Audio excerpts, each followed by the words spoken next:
PhonePe application দিয়ে কিভাবে আপনি টাকা ট্রান্সফার করবেন চলুন দেখে নেওয়া যাক। সর্বপ্রথম প্লে স্টোর থেকে ফোনপে অ্যাপ্লিকেশনটা ডাউনলোড করতে হবে, তারপর ফোনপে ওপেন করতে হবে। ওপেন করার পর প্রথম এরকম একটা ইন্টারফেস দেখাবে। প্রথম পেজ, এটাকে হোম পেজ, ঠিক আছে।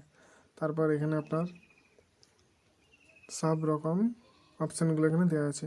প্রথমে mobile number, bank UPI ID, self account number, check balance, bike insurance, car insurance, এগুলো সব করতে পারবেন, হেলথ ইন্স্যুরেন্স, এখানে অনেক কিছু আছে।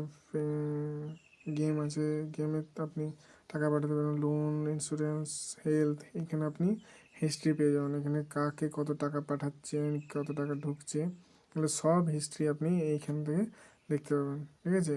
সব হিস্ট্রি আপনি দেখতে পাবেন এই জায়গাটাতে, এইখানে, ঠিক আছে।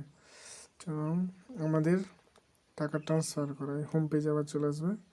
এখান থেকে হোম পেজ, এখান থেকে আমাদের আপনি যদি কারো ফোন নাম্বার বা মোবাইল নম্বর দিয়ে টাকা পাঠাতে চান তাহলে এখানটাতে ক্লিক করতে হবে।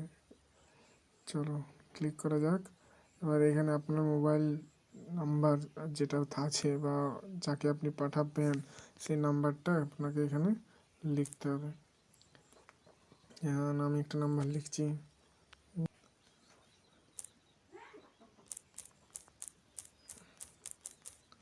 আচ্ছা এই যে এখানে নাম্বারটা লেখার পর এখানে আপনাকে পেমেন্ট, এই যে এন্টার অ্যামাউন্ট অর চ্যাট, আপনি এখান থেকে মেসেজও করতে পারেন, হাই। যখনই আপনি সংখ্যা টিপবেন কোনো কিছু 120, এই যে আপনার কাছে পেমেন্টের অপশান চলে এলাম, ঠিক আছে। এখান থেকে আপনি পেমেন্ট করতে পারবেন, এখানে পিন দিয়ে দেওয়া মাত্র মানি ট্রান্সফার হয়ে যাবে।